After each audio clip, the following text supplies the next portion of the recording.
Hello, I'm Leroy Garcia, and this is Blue Rain Gallery Podcast. Today in our studio, we are graced with the presence of a fantastic painter in Dennis Ziemienski. A few months ago, I had the opportunity of interviewing him for the homage to Joseph Henry Sharp, and you can reference to that on our blog on our website, blueraingallery.com. Welcome, Dennis. Thank you, Leroy. I thought we would do something a little different today. We not so much talk about the history or where you've come from, but some of the cool things that have happened to you in your life. And yesterday I had the pleasure of having lunch with Dennis, and he was telling me about some great things that have happened in his life. And first of all, he's a great painter. He ventures on the Western heritage, maybe a little pop cultural, Route 66 type of imagery.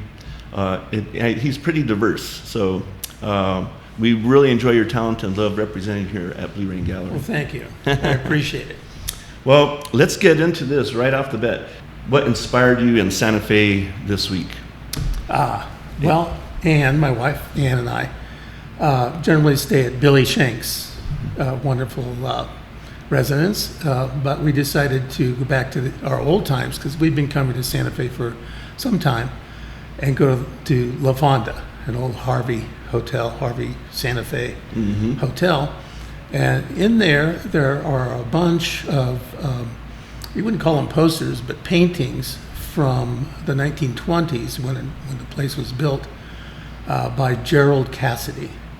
And they're just wonderful paintings, and I've been inspired by that and a few of his colleagues from that period in presenting work that has a dimensionality to it.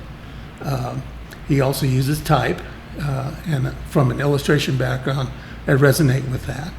And so, one example would be the Gerald Cassidy paintings at La Fonda Hotel or Inn. And there's one in particular that you showed me today. Can you describe that? Sure. It's a picture of a Navajo man in a chief's blanket. Fellow's head breaks that border. It gives it a kind of a three-dimensional, even though it's a two-dimensional piece, it looks like he's coming out at you. And the fact that it says Navajo on it, I think in those times, he was interested in presenting these various peoples, the Pueblo, Navajo, to people who weren't accustomed to them, and saying, here's this person, and I should put some type on it saying Navajo to represent who that person is. Seems like all the Harvey hotels and the Santa Fe Railroad itself had a lot of influence on that time in educating America what native cultures are along the Rio Grande Valley and down into Arizona. The imagery that we talked about that's influenced him on this trip is Cassidy, but longtime influence in where Dennis paints today. And describe how you've gone from that influence that we just described to how you paint. How did you derive this image? Well, the image you're speaking of would be the ranchero, a Alta California cowboy from the 1840s, rather elegantly dressed. And I love California culture, or history, rather, dating back to, pre-Anglo times. And I wanted to represent that because I feel that there's not enough. You think of the cowboy as this wrangler from Texas or Wyoming, but there are plenty of cowboys in the Southwest and in California too. So I developed this California cowboy. I've used them, not the particular cowboy, but several other images with clouds behind and the California countryside. Not everything is surfboards and beach scenes. Beach scenes in California. There's a big history there, and I'm a history buff, so. Yeah, wonderful. I think that's why we get along so well. Good. But those paintings remind me of my grandfather in the 1700s, who was only 5 feet tall, but roamed the entire Southwest corridor mapping it. And fuerte. Yeah, muy fuerte. But just the roughness and they survived everything, but they didn't let distance and keep them from exploring things, and that's pretty cool. Let's turn to a couple other things that you told me about. Let's start with the Kentucky Derby. All right. Tell us the story about the Kentucky Derby. That's interesting. Okay. I'm laughing because there's a story within a story. The first story is that the Kentucky Derby did ask me to do a poster, and so I said yes after waffling a little bit, and then my daughter and my wife said, "You better do that because we love horses," and so I did, accepted, and the illustration job was in November of the previous year, and this is 2006.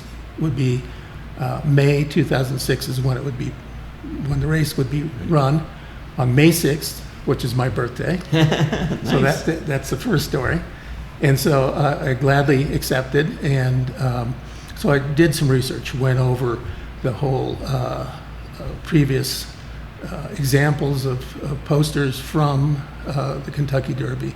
And there seemed to be a lot of horses running, and that's good. I mean, that's what it is. They're trying to capture the race. Right? Yeah, everybody's trying to neck and neck and everything. And I decided to do something with just one horse and actually it says the name of the piece is Out in Front. Oh, nice. And so when I did get the sketch to them, they quibbled a little bit. They said, they wanted more horses, probably. Yeah, they said, "Oh, gee, you got just one horse on there." And I put the number 8 because my wife was on the phone to her mother in Washington, D.C., and I told Ann, "Give me a number tell your mother to give me a number between 1 and 20, because that's about how many they do it." And she said 8 without question. And I said, "Okay, 8." And so I put that on there, gave the sketch to them, and of course, Churchill Downs had questions like, maybe everybody's going to bet on 8 and this is going to cause problems or whatever. And then they turned around and said, "Oh, what the heck, go ahead, go for it. We trust what you do." So I did. Everybody liked it. The day of the race, we're sitting right on the finish line. We got our mint juleps. We're having a good time. And so it starts out, and number 8 is out in front. Wow. And it goes, and it's Barbaro. Subsequently, Barbaro had problems, but that day, the Barbaro won. He won. Number 8. It was number 8. He was number 8. What's the chance of that? I don't know. So everybody's holding them in juleps, and I hear some of them crashing to the ground behind me because the director said, "This has never happened." And I thought that was charming, but let alone that being interesting, it was the 132nd running of the Roses. And if you put all the numbers together, 8, 13, and 2, that was the trifecta. So that's amazing. It's absolutely astonishing. I guess because it was on my birthday. Yeah, it all goes back to the birthday. Yeah, that's such a wonderful story, and something to hang your hat on your career. I mean, how many people get to do the poster art for Tony Bennett did one? Yeah, it's celebrities like yourself. Dennis had the opportunity as well to do another poster. Super Bowl. Yes. Tell us about this one. Yeah, Super Bowl XXIX. That's some time ago. It was in the 90s. Having an illustration career, you meet people, you make friends, colleagues, and they move around. And this art director always liked my work. And he was at various places that I had done work for him. And so when he got to be the head art director at the NFL, he said, "Dennis, would you like to do a Super Bowl poster?" And so it was, they usually ask about 5 illustrators to do So they can choose from? Yeah, they can choose the one that they think is going to really hit the mark. And so the first one I did, I didn't realize that. They chose it. And it was really wonderful. I thought, wow, this is really good because it's a popular event. And this is 1995? 1995, so it's some time ago. That's not my Cowboys one. Oh. No, actually. Is it the year after? Yeah, I think perhaps because I got written up in the San Francisco Chronicle because the 49ers won that. They did? Oh my God. So if you ask me to do an event poster, some magic may come of it. Yeah. So watch out. Now tell me about the experiences at the Kentucky Derby and the Super Bowl. Did you go to the Super Bowl that year? No, I didn't get to go. I was in Miami, and they asked me if I'd like to come, and I think there was room for one ticket, and I wanted my wife to come in. And I think my schedule at that time, being an illustrator, it gets kind of packed, and I said, no, go ahead. It's a little bit too much. Yeah. So how was it at the Derby when at the end when the awards were given out? Oh, yeah, that was something. I was asked to give out a trophy to the event. It was called, can't remember that. The day before, they also have races all weekend long. So this is on Saturday. So the Friday event, I was asked to give out an award, and my daughter, who was in the Pony Club and really pushed me to do this poster, I told her, why don't you go up and give the award to the winner there. That's nice. And it was nice.